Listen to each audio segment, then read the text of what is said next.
Adiabatic process. Adiabatic process का क्या है बेटा, इसके भी आपको असाइनमेंट जो है बेटा अलग से 50 क्वेश्चंस का आपको मिल जाएगा। आप इसको प्रैक्टिस कर सकते हैं आज के आज, अभी पढ़ने के बाद बड़े आराम से इसके क्वेश्चंस भी अच्छे से हो जाएंगे। एडियाबेटिक प्रोसेस क्या सेंस है इसका बेटा? एडियाबेटिक प्रोसेस का मतलब एक ऐसी प्रोसेस जिसमें no change of heat takes place, मतलब हम सिस्टम को कोई हीट देते ही नहीं है। No heat given to a system, या हम कह सकते हैं heat supply to a system is equal to zero. हम हीट ना तो सप्लाई करते हैं ना उसे लेते हैं। Supplied to a system, heat supplied to a system is equal to zero, मतलब जो उसके पास था वही है। Q की वैल्यू सेम है, कांस्टेंट है, जो भी उसके पास हीट था, क्योंकि हमने तो उसको कुछ दिया नहीं, इसलिए डेल्टा Q होगा नहीं, तो डेल्टा Q की वैल्यू यहाँ पे जीरो। फिर भी टेम्परेचर की वैल्यू इंक्रीज हो सकती है और टेम्परेचर की वैल्यू डिक्रीज हो सकती है। ध्यान से समझो, ये गैस के लिए इंपॉर्टेंट नहीं है कि आप हीट देंगे तभी उसकी टेम्परेचर रेंज हो। गैस बिना हीट को दिए या बिना हीट को लिए टेम्परेचर को चेंज कर सकता है। इसका एग्जांपल है तुम्हारे घर में चलने वाला फैन। फैन में कोई कूलर तो लगा नहीं, लेकिन अगर वो तेज चलता है तो आपको ठंड लगती है नॉर्मल से। अगर हम फैन बंद कर दे तो गर्मी लगती है, फैन चलने के बाद ठंड लगता है। ये एक प्रोसेस हो। ऐसे प्रोसेस मैंने कहा तेज चलता है, इस लाइन को तेज चलता है तो वो रखता है, कहते हैं पंखा स्लो कर दो, ये जनरली यूज करते हैं। तो ये एक एग्जांपल है कि ये एडियाबेटिक प्रोसेस का एग्जांपल, जहां पे हम एक्सपेंशन से टेम्परेचर को डिक्रीज और कंप्रेशन से टेम्परेचर को इंक्रीज कर सकते। बंद कमरे में गर्मी ज्यादा लगती है, ये सबको पता है, इसलिए हम ठंड के मौसम में सबसे पहले कमरे को बंद करते, फिर उसके बाद हीटर जलाओ, अलग बात है। तुम हीटर जलाओ, अगर कमरा खुला है तो तुम्हारा हीटर भी काम नहीं करता। तो क्लोज करते ही कंप्रेशन, आप एयर को कंप्रेस करो मुंह से, देखो तो उसकी टेम्परेचर बढ़ जाएगी, और कहीं से तेज ब्लो करो अपने आप ही, बेटा टेम्परेचर कम हो जाएगा।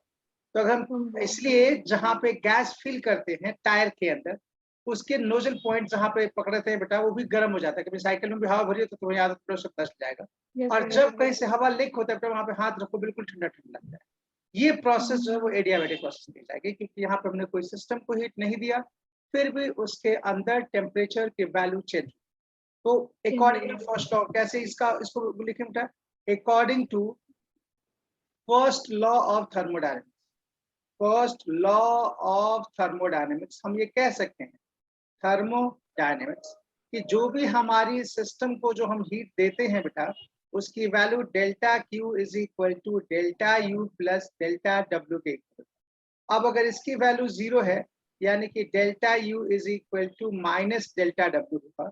इसका मतलब delta U is equal to minus delta W divide by G. हम J से इसलिए डिवाइड करते हैं बेटा, क्योंकि वर्क डन जो होता है, वर्क डन हमेशा, वर्क डन जो है वो हमारा जूल में है, और ये डेल्टा U हमेशा कैलोरी में होगा। इसको हम लिख सकते हैं इतनी कैलोरी, ये इसकी वैल्यू। वर्क डन जूल में होता है बेटा, डेल्टा U, इसलिए सिर्फ हमने J से डिवाइड किया ताकि इसको हम कन्वर्ट कर सकें। ये है इसके बारे में। अब हम इसके बारे में दूसरी कॉन्सेप्ट, यहाँ से दूसरी चीज समझना है। अभी आपने कहा डेल्टा Q की वैल्यू जीरो, इसका मतलब अगर मुझे ऐसे कंडीशन में स्पेसिफिक हीट की वैल्यू कैलकुलेट करना, स्पेसिफिक हीट कैपेसिटी की वैल्यू अगर निकालना हो, तो हम ये कह सकते हैं यहाँ पे S की वैल्यू जो होता है delta Q divide by M into delta D। अब ये जीरो है, इसीलिए इस पूरा टर्म ये जीरो हो जाएगा, यानी कि स्पेसिफिक हीट की वैल्यू इस प्रोसेस में, स्पेसिफिक हीट की वैल्यू जो होती है S की वैल्यू जीरो होती है। एडियाबेटिक प्रोसेस ध्यान रखेंगे, ये भी क्वेश्चन मेडिकल के एग्जाम में पूछा गया, इसलिए इसको दिमाग में रखना।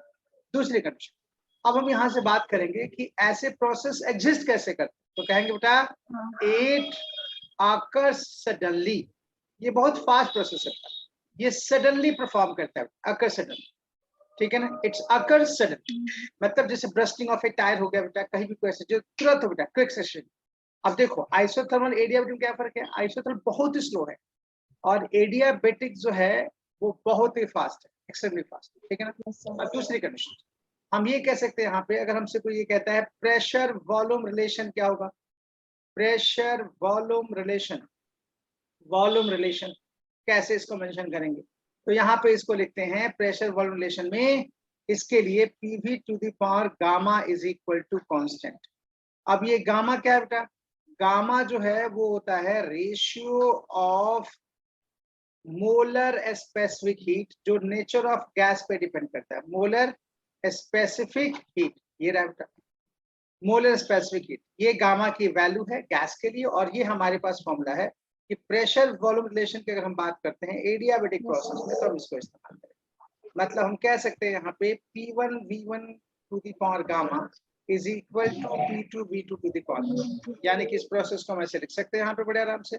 हम ये कह सकते हैं P1 V1 की power gamma is equal to P2 V2 की पावर गामा। जहां भी हमें इस्तेमाल करना होगा उसके बारे में बात कर सकते हैं। इसको हम कहते हैं एडियाबेटिक प्रोसेस। और भी इसके बारे में इंफॉर्मेशन होगा। पहले तो हम प्रेशर वॉल्यूम रिलेशन की बात करें और फिर ये देखें यहाँ से क्वेश्चन कैसे बनेंगे, उसके बाद हम आगे बात करें। अगर आपसे कोई ये कहता है, जैसे एक क्वेश्चन इस तरीका होगा, इस पे PV to the power gamma पे क्वेश्चन कैसे आ सकते हैं एग्जाम में, या कैसे क्वेश्चन बनते हैं उसके बारे में बात करें। यहाँ देखो, आपसे कोई ये कहता है if a gas at ST suddenly compressed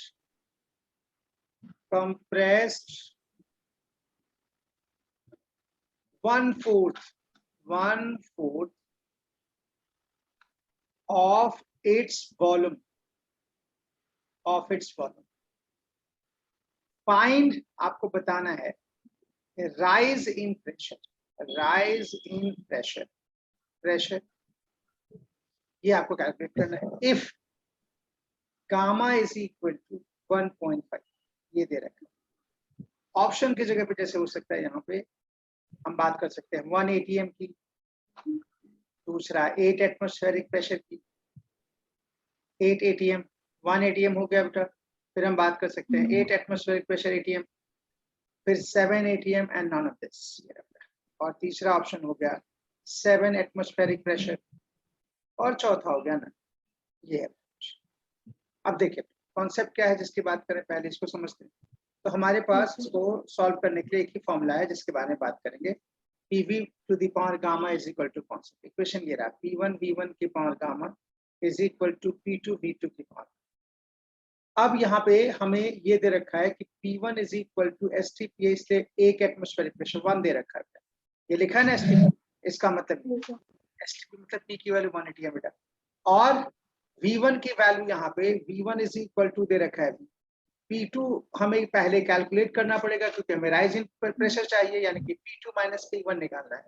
और V2 की वैल्यू बेटा दे रखा है V/8, V/4, 1/4 V/4 हो गया बेटा। तो अब उसके बाद से क्या करेंगे, हमारे पास ये कंसेप्ट गिवन है, अब हमें सिर्फ ये करना है कि हम इस फॉर्मूले को अप्लाई करते हैं। गामा 1.5 पहले से गिवन है बेटा, तो इक्वेशन बन जाएगा आपका P1 V1 to the power gamma, P1 V1 to the power gamma is equal to P2 V2 to the power gamma. P2 की वैल्यू हो जाएगी P1 और V1 अपॉन V2 की पावर गामा, यानी कि 1.5। अब इसकी वैल्यू 1 है, 1 ATM, V1 V दे रखा है और V2 V/4 दे रखा है बेटा, टू दी पावर 1.5 यानी कि 3/2, उसको ऊपर लेके जाते हैं तो P2 की वैल्यू हो जाएगी P2 इज इक्वल, यहाँ देखो इस V से ये V कैंसिल हो गया, 4 ऊपर चला गया, इसको लिखेंगे 4 टू दी पावर 3/2। पहले आप इसको स्क्वायर कर दो, रूट ले लो, फिर इसको क्यूब कर लो, P2 की वैल्यू आ जाएगी 8 ATM। लेकिन ये ध्यान रखना है कि ऑप्शन तो 8 भी दे रखा है, बट हमारा क्वेश्चन जो है फाइनल प्रेशर के लिए नहीं कह रहा है। क्वेश्चन आपसे ये कह रहा है कि आपको ये बताना है कि राइज इन प्रेशर कितना हो। तो राइज इन प्रेशर का मतलब चेंज इन प्रेशर से है, यानी कि फाइनल ज्यादा है इनिशियल से जो कि दिख रहा है, और ये हो जाएगा 8 - 1, ये 8 है, ये 1 था P1 की वैल्यू, यहाँ पे लिखा है बेटा, यहाँ पे P1 की वैल्यू 1 है, और फिर इसको बेटा हम सॉल्व कर देंगे तो हो जाएगा 7 एटमॉस्फेरिक प्रेशर, ये आपका आंसर होगा। ठीक है, ये फॉर्मूला सॉल्व कर कैसे इसको यूज करना है तो इसका एक एग्जांपल बने, आपको ध्यान से सुनिए इस बात।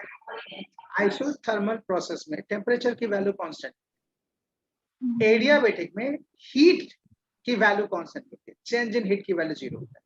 वहां पे चेंज इन टेम्परेचर की वैल्यू 0 था बेटा आइसोथर्मल में, एडियाबेटिक में delta Q amount of heat supplied इसकी वैल्यू, मतलब यहाँ ना तो प्रेशर कॉन्सेंट है, ना वॉल्यूम कॉन्सेंट है, ना टेम्परेचर कॉन्सेंट, इसीलिए हमने अभी सिर्फ प्रेशर वॉल्यूम रिलेशन निकाला है। अब प्रेशर वॉल्यूम रिलेशन में पहले एक चीज मैं समझा दूं, नोट करके, मैथमेटिकल क्वेश्चन कैसे एग्जाम बनता है इसको ध्यान रखिएगा, इस कॉन्सेप्ट को देखा जाए। इसी इक्वेशन को जो हमने नोट करके लिखा बेटा, एग्जाम में ऐसे भी आ सकता है बेटा, इसको मैथमेटिकल इक्वेशन या फिर डिफरेंशियल इक्वेशन कहते हैं। PV to the power gamma is equal to constant, ये तो है ही, लेकिन इसको हम ऐसे लिख सकते हैं dp upon p plus gamma into dv upon v, ये रहा बेटा, इसको लिखते हैं जी। ये जैसे आइसोथर्मल में मैंने लिखवाया होगा बेटा कि dp upon p plus dv upon v is equal to 0, ये है dp upon p plus gamma dv upon v is equal to 0, ये है मैथमेटिकल इक्वेशन या फिर डिफरेंशियल इक्वेशन कह सकते हैं of pressure volume relation in adiabatic process. तो इसको अगर मैं पूरी तरह से डिफाइन करूं तो इसको हम ये लिखेंगे, इसका मतलब ये होता है, इसको हम ऐसे कहेंगे, अगर कोई कहता है क्या है तो इसका मतलब ये होता है, it's a differential equation of pressure versus volume relation in adiabatic process, in adiabatic process। अब देखो दूसरा कॉन्सेप्ट, ये तो प्रेशर वॉल्यूम की बात होती है। अब हम दूसरी कॉन्सेप्ट की बात सोचेंगे कि अगर हमें टेम्परेचर वॉल्यूम रिलेशन की बात करनी तो हम कैसे निकालेंगे। तो ये है सेकंड कॉन्सेप्ट, प्रेशर वॉल्यूम के बजाय टेम्परेचर वॉल्यूम रिलेशन, क्योंकि ये तो कंफर्म हो गया कि यहाँ पे कुछ भी कांस्टेंट नहीं है, ना पी ना वी ना टी, इसीलिए सबका रिलेशन निकालना पड़ेगा। तो ये है टेम्परेचर, टी और वी के बीच का रिलेशन क्या होगा, इसको कैसे देखेंगे, इसको देखा जाए। तो यहाँ देखिए हमारे पास PV to the power gamma is equal to constant mention है। हम यहाँ पे ये कह सकते हैं PV इज इक्वल टू जो होता है वो होता है nRT। हमें करना क्या है, हमें इस एक्सप्रेशन से प्रेशर वॉल्यूम में से प्रेशर को हटाना है। तो P की वैल्यू हो जाएगी nRT डिवाइड बाई V, इसको रख दो यहाँ पे, ये हो जाएगा nRT divide by V into V की power gamma is equal to constant. अब यहाँ देखिए ये सब कुछ तो कांस्टेंट है, यहाँ पे ये nr तो कांस्टेंट है, इसलिए इसको लिखने की जरूरत नहीं, ये भी इधर चला जाएगा तो कांस्टेंट हो। तो इसको हम लिख सकते हैं यहाँ पे ऐसे कॉन्सेप्ट में, इधर बचेगा t v की पावर गामा और नीचे भी, तो इसको लिखेंगे t v की power gamma minus 1 is equal to constant. ये है टेम्परेचर वॉल्यूम रिलेशन। जितने क्वेश्चन प्रेशर वॉल्यूम रिलेशन से पूछे गए उससे ज्यादा क्वेश्चन इससे पूछे गए, यानी कि इसको हम लिख सकते हैं T1 V1 की power gamma is equal to T2 V2 की पावर T1 V1 की power gamma minus 1 is equal to T2 V2 की पावर गामा माइनस 1। यहाँ से क्वेश्चन का एक फॉर्म किया जा सकता है, यहाँ से क्वेश्चन बनते हैं, इसको ध्यान रखें, ठीक है। तो आप इसको पहले नोट करें, फिर मैं इसका एक एग्जाम्पल समझाता हूँ कैसे इसके बेसिस पे क्वेश्चन किया जाए।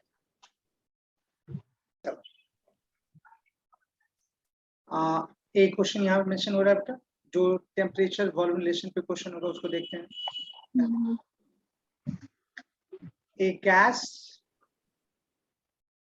एट STP, या फिर एट STP हटाते हैं बेटा, यहाँ पे हम लिखते हैं 27 degree Celsius. A gas at 27 degree Celsius compressed suddenly 1/8 times of its original volume। हमने उसको कंप्रेस करके उसके वॉल्यूम का 1/8 पार्ट करने का, 1/8 टाइम्स ऑफ ओरिजिनल वॉल्यूम, ठीक है ये कंडीशन। तो हमने क्या किया बेटा, टाइम्स ऑफ ओरिजिनल वॉल्यूम, इसकी बात हमने करी। यहाँ पे ओरिजिनल वॉल्यूम आपको बताना है, find rise in temperature, rise in temperature ये कितना होगा, जबकि गामा की वैल्यू जो है, गामा जो है वो गिवन है 1.5। अब यहाँ देखिए सबसे पहली गलती क्या होती है, जरा इसको समझा। बच्चे क्या करते हैं, टेम्परेचर को डिग्री सेल्सियस में इस्तेमाल करते हैं, ऐसा नहीं करना है। Temperature must be in kelvin. देखो डिग्री सेल्सियस और केल्विन दोनों इक्वल तभी होते हैं, दोनों इक्वल तभी होंगे जब चेंज दे रखा होगा। जैसे temperature raise by 5 degree Celsius and temperature बेटा डिक्रीज बाई 5 डिग्री सेल्सियस, वो हो सकता है उस कंडीशन में दोनों को तुम सेम कंसिडर कर सकते हो। लेकिन जब टेम्परेचर की बात हो बेटा थर्मोडायनामिक्स के अंदर, तो टेम्परेचर की एसआई यूनिट केल्विन होती है, और हमेशा यहाँ पे एब्सोल्यूट टेम्परेचर के टर्म में ही काम करना है, इस बात को ध्यान रखना। चेंज में आपको कन्वर्ट करने की जरूरत नहीं, वो मैंने आपको जो कॉन्सेप्ट सिखाया भी था कहीं पे स्पेसिफिक में कि भाई by 5 degree Celsius and by 5 kelvin both are the same, वो स्केल के फंडामेंटल इंटरवल का कॉन्सेप्ट था कि भाई कहीं पे टेम्परेचर 5 डिग्री सेल्सियस बढ़ाओ, हाँ नहीं हाँ FI सेम था, तो 5 डिग्री बढ़ाओ या 5 डिग्री घटाओ, वो चाहे डिग्री सेल्सियस में हो चाहे केल्विन में, दोनों पास सेम। लेकिन यहाँ पे चेंज की बात नहीं हो रहा है, यहाँ पहले हम कैलकुलेट करेंगे फिर आगे बढ़ेंगे। यहाँ देखिए बेटा, तो यहाँ पे जब चेंज लिखना होगा तो हम कर सकते हैं। और फिर ऑप्शन जो था इसका बेटा, वो ऑप्शन भी मेंशन था, दोनों कॉन्सेप्ट को देखते हैं। ऑप्शन था पहला, ये था 54 डिग्री सेल्सियस, दूसरा 300 डिग्री सेल्सियस, तीसरा 227 डिग्री सेल्सियस, चौथा नन। ये आपका काम, ये ऑप्शन है इसका। तो देखो बेटा क्या करते हैं, हमें पता है कि ऐसे कंडीशन में टेम्परेचर और वॉल्यूम के बीच का रिलेशन ये होता है, यानी कि आप ये कह सकते हैं यहाँ पे T1 V1 की पावर गामा -1, T2 V2 की पावर गामा -1। अब देखिए यहाँ पे क्या रखा है, T1 की वैल्यू 27 डिग्री सेल्सियस रखा है, तुरंत इसको कन्वर्ट करो केल्विन में, ये हो जाएगा 300 केल्विन। V1 की वैल्यू यहाँ पे V है, T2 हमें निकालना है, और V2 की वैल्यू दे रखी है V/8, हमने उसको 1/8 टाइम्स कर दिया था बेटा, ये V2 की वैल्यू। और गामा जो है, गामा की जब जरूरत है उसकी वैल्यू है 1.5। अब इस सब को इस इक्वेशन में रखिए बेटा, ये गिवन है हमारे पास, इतनी सारी चीजें हमारे पास दे रखी हैं जिसको हम इस्तेमाल करें, ठीक है ना। V1 की वैल्यू V है, V2 बेटा V/8 है। अब T2 इसको लिखेंगे, T2 is equal to T1 V1 upon V2 की पावर गामा -1। T1 है 300 केल्विन, V1 की वैल्यू V है और V2 की वैल्यू V/8 है, टू दी पावर 1.5 -1। ये इससे कैंसिल हो गया, V से V कैंसिल कर दो, इसको लिखेंगे 300 और यहाँ पे लिखेंगे 8 की पावर, ये हो जाएगा ऐसे कंडीशन में 0.5 यानी कि 1/2। अब इसकी वैल्यू रख दो बेटा 1/2, इसको लिखेंगे बेटा यहाँ पे 300 इंटू साथ में हो जाएगा 2√2, यानी कि इसकी वैल्यू हो जाएगी 600√2 और ये हो जाएगा केल्विन। ये इसकी T2 की वैल्यू है। हमें राइजिंग टेम्परेचर निकालना है बेटा, तो राइजिंग टेम्परेचर जो होता है इसका मतलब होता है, हम यहाँ पे टेम्परेचर इसको लिखेंगे T2 माइनस T1, यानी कि T2 में से T1 को माइनस कर दो, ये इसकी वैल्यू हो जाएगी। ये हमारे पास 600 है, √2 माइनस 300, सॉल्व कर दो बेटा, जो भी इसके आंसर आएगी बेटा वो लिख देंगे, लगभग हो जाएगा 840 माइनस 300, 540 केल्विन के आसपास इसकी वैल्यू आएगी। √2 1.4 यहाँ पे रखो, इसे मल्टीप्लाई करो, ये हो जाएगा 8, इसके लगभग 540 डिग्री सेल्सियस के आसपास, डिग्री 540 केल्विन आएगा। मैं चाहूँ तो इसको 500 डिग्री सेल्सियस लिख सकता हूँ। अब देखो मैंने यहाँ पे चेंज जो है, चेंज को केल्विन में भी लिख सकते हैं, डिग्री सेल्सियस, दोनों एक ही बात, लेकिन टेम्परेचर एक ही बात नहीं होता, उसको हम नहीं मेंशन कर सकते, ये इसमें ध्यान रखना। क्लियर? तो इसका ऑप्शन जो होगा इस हिसाब से हम बात करेंगे, जो इसकी क्वेश्चन का ऑप्शन नन होगा। Okay, yes sir, it's 540, it's not 5, last part है, प्लीज इसको ठीक कर दीजिए आप। यस सर, हाँ 540 केल्विन या 540 degree Celsius, both are the same thing, ये इसका मतलब। सर हो गया, ठीक है, इसको जो है 540 लिखा है, लास्ट पॉइंट को ठीक करेंगे इसको बच्चे, ये 540 डिग्री सेल्सियस है। यस सर,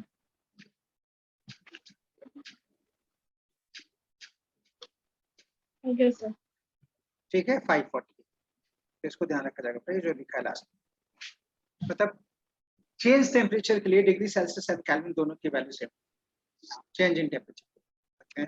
यहाँ पे अभी हमने कहा ना TV की power -1 is equal to constant, इसी इक्वेशन को हम ऐसे लिख सकते हैं T upon T plus gamma -1 dV upon V, इसको 0 लिख सकते हैं, ये इसका differential equation of pressure, sorry temperature volume relation in case of adiabatic process. कई बार डायरेक्टली फॉर्मूले भी एग्जाम में पूछे गए, इसको भी ध्यान रखेंगे बेटा। अब तीसरी जो कॉन्सेप्ट है उसकी बात करेंगे, ये है देखो प्रेशर वॉल्यूम हो गया, प्रेशर टेम्परेचर हो गया, अब सॉरी प्रेशर वॉल्यूम हो गया, टेम्परेचर वॉल्यूम हो गया। अब प्रेशर और टेम्परेचर की बात, तो हम बात करेंगे यहाँ पे pressure temperature relation in adiabatic process, ये रिलेशन। तो इसमें क्या होगा, अब हमारे पास इक्वेशन वही है, PV to the power gamma is equal to constant, और इसी को हमें सॉल्व करना है। तो हम ये कहेंगे यहाँ पे कि हमें मालूम था पहले से कि PV to the power gamma is equal to constant होता है, लेकिन अब हमें इस रिलेशन में प्रेशर चाहिए, टेम्परेचर चाहिए, वॉल्यूम नहीं चाहिए। तो वॉल्यूम को रिप्लेस करेंगे कैसे, PV to the power is equal to nRT, और जहां पे V है वहां पे लिख सकते हैं nRT डिवाइड बाई, रख दो यहाँ पे, ये हो जाएगा P, इसको लिखेंगे यहाँ पे nRT upon P to the power gamma is equal to constant. उसके बाद अगले स्टेप में इस P को ऊपर लेके जाएंगे बेटा, ये सब तो कांस्टेंट है यहाँ से nR, तो इसको भूल जाओ, तो इसको लिखेंगे P ऊपर, नीचे हो जाएगा T की पावर गामा अपॉन P की power gamma is equal to constant. अब इसको भी ठीक कर लो, इसको लिखेंगे P1 माइनस गामा T की power gamma is equal to constant. ये हो जाएगा प्रेशर टेम्परेचर रिलेशन जब भी इसके जो पड़े। और हम चाहें तो इसको इस तरीके से दिखा सकते हैं कि भाई P1 T1, इसको लिख सकते हैं P1 1 माइनस गामा P1 की power gamma is equal to P2 1 minus gamma T2 की पावर गामा। अब देखो मैं थोड़ा इसको मॉडिफाई कर दूं, इसको ऐसे तो लिखा ही जा सकता है, लेकिन हम चाहें तो इसको मैथमेटिकली चेंज कर सकते हैं और भी कई तरीके से। अब इसी इक्वेशन को मैं लिखने के तरीके बता रहा हूँ, याद ये जो लिखा है ना P, इसको देखो हम कैसे कैसे लिख सकते हैं। पहला, इसी कॉन्सेप्ट को हम लिख सकते हैं P, देखो ध्यान से, T की power gamma upon 1 minus gamma is equal to constant, मतलब 1 माइनस गामा से डिवाइड कर पावर में, या फिर इसको लिख सकता हूँ P1 minus gamma upon gamma into T is equal to constant, ऐसे भी कर सकते। ये सिर्फ मैथमेटिकल एक्सप्रेशन आपको परेशान करती है और कुछ नहीं। ये दोनों तरीके से हम चाहें तो T से भी निकाल सकते हैं, पावर हटा सकते हैं। ये सॉल्व करने टाइम आ सकता है, बिल्कुल जरूरत पड़ेगी बेटा, सॉल्व न्यूमेरिकल्स करते वक्त आपको परेशान कर सकता है, ऐसी चीज है। तो T2 निकालने का भी तरीका है कि मैंने इसलिए अलग अलग कर दिया, नहीं कहीं मान लो प्रेशर नहीं निकालना तो P को ही अलग रखो ना, कोई बात नहीं, तो उसको सिर्फ T का पावर रहेगा गामा अपॉन 1 माइनस गामा। इसी तरीके से इसका डिफरेंशियल इक्वेशन भी हम लिख सकते हैं, यहाँ पे तीनों का मैं लिख के दिखा दूंगा कि तीनों की डिफरेंशियल इक्वेशन कैसे लिखी जाएगी इसके बगल। यहाँ देखो, अब इसका जो होगा इसको लिखेंगे यहाँ पे 1 minus gamma dp upon p plus gamma dt upon t is equal to 0। ये हो गया पहला इक्वेशन, डिफरेंशियल इक्वेशन की हम बात कर रहे हैं, जिसको हम लिख सकते हैं इधर। दूसरा जो होगा इसी का सेम कॉन्सेप्ट का, नीचे वाले का मैं इसकी बात कर रहा हूँ, इसका कैसे लिखेंगे dp upon p is equal to plus, ये हो जाएगा gamma upon 1 minus gamma dt upon t is equal to 0। और ऐसे ही इसका लिख सकते हैं हम यहाँ पे चाहे तो 1 माइनस गामा अपॉन गामा साथ में dp upon t plus dt upon t is equal to, ये तीनों ही डिफरेंशियल इक्वेशन हो सकती है इस कॉन्सेप्ट में, और तीनों को एक तरीके से लिखा सकता है।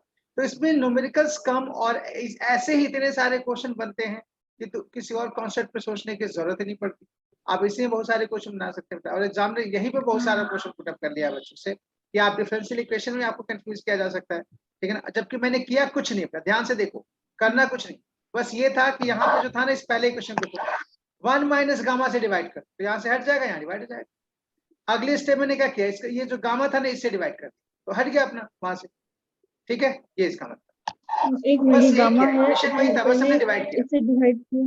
पावर का डिवीजन भी ऐसे ही होता है, पावर भी अगर लिखते हैं ना P square equal to Q square, तो P is equal to Q लिख सकते हैं, और अगर P square equal to Q की पावर 3 है तो पी की वैल्यू क्यू बाय 3 से, इसको पावर का डिवीजन कहते हैं। वही तो किया हमने, जो पी की पावर। क्वेश्चन फिर से बताइएगा। मैंने ये जो इक्वेशन है यहाँ पे, इसको देखो, ये था ना इसका रिलेशन है, ये हमने जो लिखा है इसके लिए लिखा है, पी के साथ क्या जो पावर होता है वो मल्टीप्लाई में चला जाएगा, 1 माइनस गामा मल्टीप्लाई हो गया DP by P plus gamma multiply हो गया dt बाई टी, ये इसका इक्वेशन। डिफरेंशियल इक्वेशन में पावर मल्टीप्लाई हो जाता है बेटा, देखो यहाँ पे ये रहा, यहाँ पे भी क्या हुआ था, ये पावर मल्टीप्लाई तो हुआ था टी के साथ। अगले स्टेप पे क्या है, टी के साथ के पास कोई पावर नहीं, इसलिए इसको डीपी अपॉन पी लिखा, और टी के ऊपर ये पूरा पावर था, तो इस पूरे पावर से मल्टीप्लाई कर दिया यहाँ पे। नेक्स्ट स्टेप में क्या था, अगले स्टेप में टी के पावर कुछ नहीं थे बेटा, सिर्फ पी का पावर था, तो पी के पावर से मल्टीप्लाई कर दिया और डेल्टा टी अपॉन टी लिख दिया। डिफरेंशियल इक्वेशन जो है बेटा सबके हम मेंशन कर रहे हैं कि कैसे इसको लिख सकते हैं। ग्राफ पे आते हैं, एडियाबेटिक के अंदर प्रेशर वॉल्यूम कर्व, यानी कि PV to the power gamma की कर्व कैसे प्लॉट की जाएगी उसके बारे में बात करना है, उसको समझते हैं। तो यहाँ देखिए बेटा, ये आपके पास पी है वाई एक्सिस पे, और यहाँ पे जो बेटा एक्स एक्सिस पे वी है, प्रेशर वर्सेस वॉल्यूम प्रेशर। हम ये कह सकते हैं यहाँ पे ऐसे कंडीशन में हमें पता है पीवी और गामा इक्वल टू कांस्टेंट है, तो प्रेशर का ग्राफ ऐसे बनेगा, पीवी ऐसे स्लोप वाइज ग्राफ इसके बने ये। तो ये कॉन्सेप्ट है कि ये तो पता है कि प्रेशर बढ़ेगा तो वॉल्यूम घटेगा, ये तो कोई दिक्कत नहीं है, लेकिन क्वेश्चन ये उठता है कि ये ग्राफ धसा हुआ क्यों है, ये ग्राफ जो हमने ऐसे दिखाया ये धसा हुआ क्यों दिखाया मैंने। तो इसके लिए स्लोप, ये एक्सपेंशन है, इसके लिए स्लोप की बात करनी पड़ेगी। इसको कहते हैं एडियाबेटिक एक्सपेंशन, मतलब वॉल्यूम बढ़ रहा है जी, एक्सपेंशन। तो कॉन्सेप्ट पहला तो ये उठता है बेटा कि ये जो ग्राफ है वो धसा हुआ स्टीपर क्यों होता है, तो इसके लिए हम स्लोप की बात करेंगे। Slope of adiabatic curve, adiabatic curve, slope of adiabatic curve. इसके लिए हम क्या करेंगे, इसको डिफरेंशिएट करेंगे, PV to the power gamma is equal to constant होता है, इसको डिफरेंशिएट कर दो, ये हो जाएगा जो तुम्हारा इक्वेशन था उसी से काम चल जाएगा जो तुमने लिखा था, बट इसको डिफरेंशिएट करेंगे तो लिखेंगे पी, इसको v की पावर गामा का डिफरेंशिएशन जाएगा with respect to v, differentiate तो गामा v की पावर गामा -1 प्लस अगली बार v की पावर गामा को बाहर निकाल दो, dp अपॉन dv इज इक्वल टू 0। अब हमें सिर्फ इसके, ये है स्लोप, इसको कहते हैं स्लोप जो हमें कैलकुलेट करना है, तो बाकी सबको दूसरी साइड भेज दो, यानी कि dp अपॉन dv को लिख सकते हैं माइनस गामा पी v की पावर गामा -1 और नीचे है v की पावर गामा। अब देखो ऊपर से यहाँ पे एक v ज्यादा है, यानी कि जब इसको कैंसिल करेंगे यहाँ से, इसको ध्यान रखेंगे, देखो मैं कैसे कैंसिल करूँ, जब इसको इससे कैंसिल करेंगे ये पूरे तरीके से कैंसिल और एक v बच जाएगा, यानी कि dp अपॉन dv की वैल्यू जो होगी यहाँ पे dp अपॉन dv is equal to minus gamma p upon. अब देखो स्लोप को ma यहाँ से लिखेंगे, ये है a फॉर एडियाबेटिक प्रोसेस, ये जो ma लिखा है इसको कहते हैं स्लोप ऑफ एडियाबेटिक। आइसोथर्मल इसको हमने mi से लिखा था, एडियाबेटिक कर। अब ma की वैल्यू जो है वो आ गई स्लोप की value minus gamma p upon.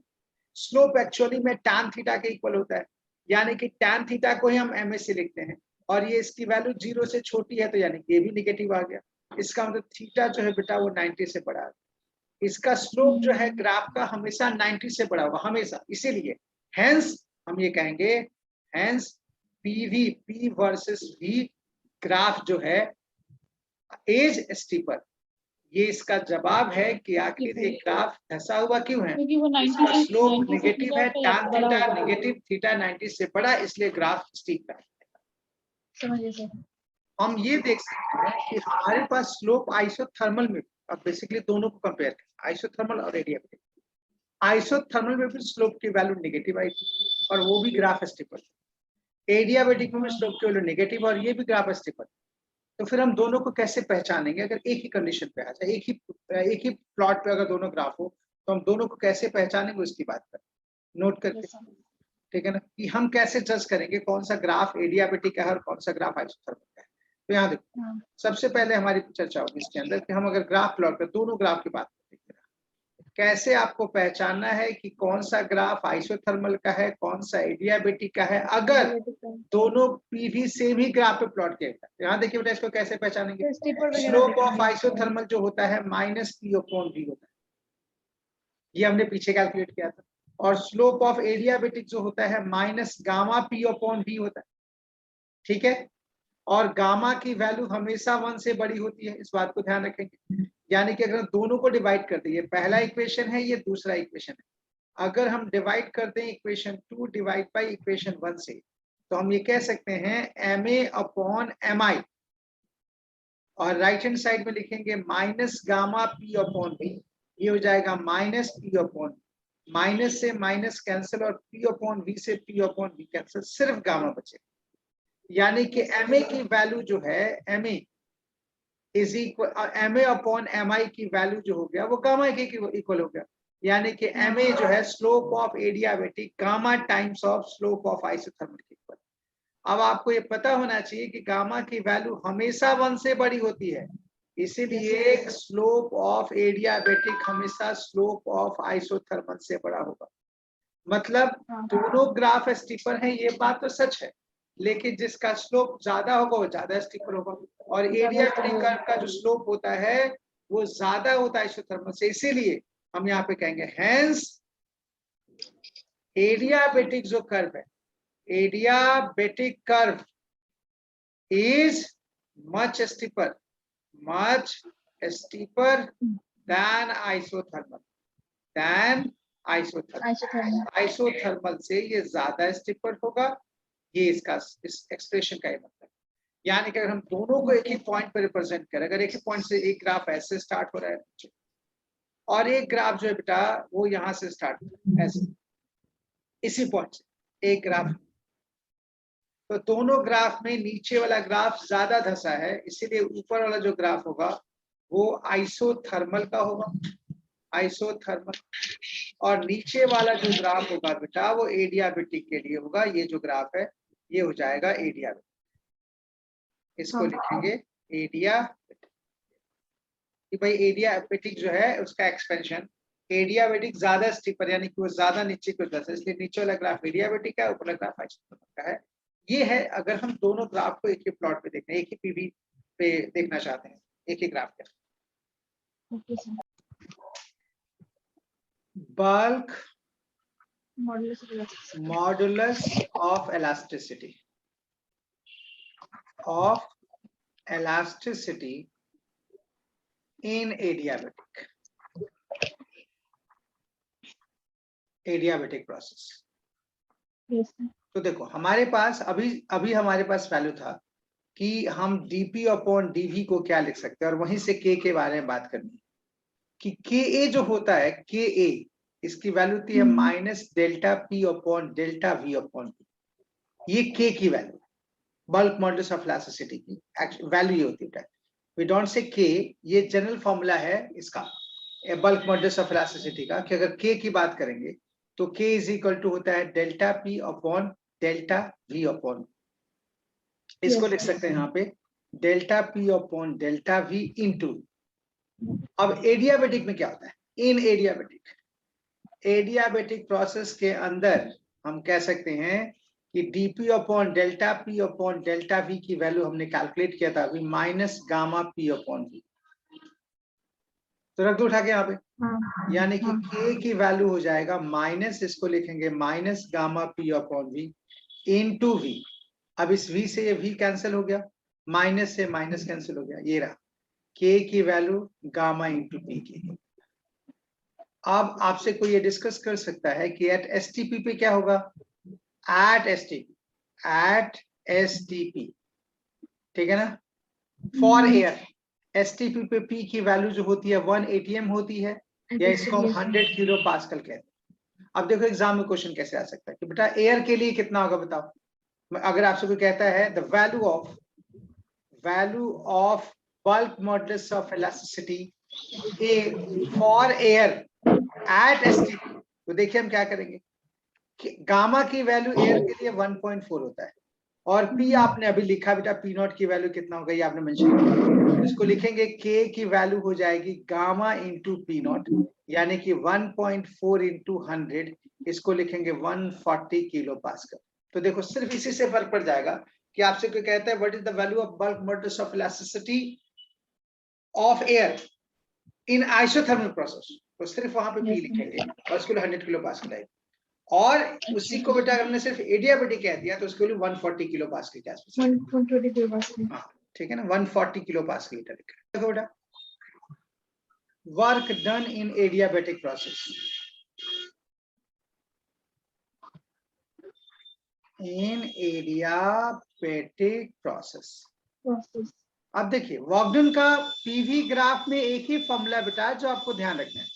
Actually वॉकडन की वैल्यू जो होती है बेटा वही होती है कि अगर हमारे पास प्रेशर वर्सेस वॉल्यूम का कर्व दे रखा है तो हम एक काम करेंगे, उसको जहां से जहां तक आपने एक्सपेंड किया बस उस ग्राफ का आप एरिया निकालो, ठीक है ना। यहाँ पे इंटीग्रेशन की इसलिए जरूरत पड़ती है क्योंकि हमारे पास जो डायग्राम है ना, ये एरिया जिसका निकालना है, ये डायग्राम इरेगुलर है, मतलब इसका डायरेक्टली एरिया का कोई फॉर्मूला नहीं है। वरना वॉकडन का फॉर्मूला जब भी ग्राफ दे रखा हो P वर्सेस V का, ये यूनिवर्सल फॉर्मूला है, area of pressure versus volume curve. ये प्रोसेस पे डिपेंड नहीं करता, किसी प्रोसेस के लिए फॉर्मूला होगा, बस एरिया निकालने का फॉर्मूला चेंज होता है, ठीक है ना। ये कॉन्सेप्ट जो है ना वो सबके लिए सेम रहता है, बस एरिया की वैल्यू जैसे डायग्राम होगी। अब जैसे मान लो कहीं पे ट्रायंगल है तो हाफ लेंथ इंटू ब्रेथ लिखेंगे बेटा, अगर रेक्टेंगल बन रहा है तो हाफ सिर्फ बेस इंटू हाइट लिखेंगे। अब अगर सर्कल है तो पाई आर स्क्वायर लिखेंगे, एलिप्स है तो पाई भी लिखेंगे। लेकिन इधर जो है ये इसमें से कुछ भी नहीं है, इसलिए इसको इंटीग्रेट करेंगे। तो जब भी कोई चीज वेरिएबल हो फिजिक्स में उसका सोचने का एक ही तरीका होता है कि पहले छोटा सा हिस्सा लीजिए, उसका एरिया निकालिए और फिर उसको, ये P है छोटा सा हिस्सा, इसको dV कहेंगे और फिर आप dW इज इक्वल टू इसको P dV लिखिए और फिर इसको इंटीग्रेट कर दीजिए। ये रहा V1 से लेके V2 तक और P इंटू D। जब प्रेशर की वैल्यू, अब इस प्रोसेस में P की वैल्यू अलग है, पीछे वाले प्रोसेस में कुछ अलग आया था, इसलिए वॉकडन का फॉर्मूला सबके लिए अलग आएगा बेटा। अब यहाँ देखिए तो इधर जब इसको इंटीग्रेट करेंगे तो वॉकडन की वैल्यू हो जाएगी P1 V1 minus P2 V2 upon, इसको लिखेंगे गामा माइनस 1। ये हमारे पास वॉकडन की वैल्यू आई। yes, अब इसमें क्या होता है, एडियाबेटिक प्रोसेस में P V और T तीनों ही बेटा, तीनों में से कोई कांस्टेंट नहीं है, यानी कि PV इज इक्वल टू लिखते हैं nRT, तो हम चाहे तो इसको लिख सकते हैं P1 V1 को लिखेंगे nRT1 और P2 V2 को लिखेंगे nRT2, रख दो। अगर यही रख देंगे तो वॉकडन की वैल्यू जो होगी वो हो जाएगा nR कॉमन, यहाँ पे लिखेंगे T1 minus T2 upon gamma minus, ये वॉकडन की वैल्यू है। अब देखिए प्रोसेस क्या था, प्रोसेस ये था कि अगर वॉकडन की वैल्यू हमें पता है तो हम इंटरनल एनर्जी कैलकुलेट कर सकते हैं। कॉन्सेप्ट यही था कि यहाँ पे डेल्टा क्यू की वैल्यू 0 होती है, इसलिए डेल्टा यू का formula minus delta W divide by G होता है। मतलब अगर मुझसे कोई ये कहता है कि इंटरनल एनर्जी का फॉर्मूला क्या होगा एडियाबेटिक प्रोसेस में, तो इसको मैं लिखूंगा माइनस, यहाँ bracket P1 V1 minus P2 V2 divide by gamma minus, या फिर मैं इसको लिखूंगा माइनस NR ब्रैकेट में T1 minus T2 upon gamma minus. मतलब जो भी वैल्यू जिस टर्म में कहा जाता है उसके बारे में बात कर सकते हो, ये आपकी मर्जी है कि आप टेम्परेचर के टर्म में क्वेश्चन दे रखा है या किसके टर्म में क्वेश्चन दे रखा है, जिसके टर्म में दे रखा है उसके टर्म वैल्यू रखो, उसको सॉल्व करो। ये भी फॉर्मूला करेक्ट है और ये भी फॉर्मूला करेक्ट है, ठीक है। ये रहा work done in adiabatic process.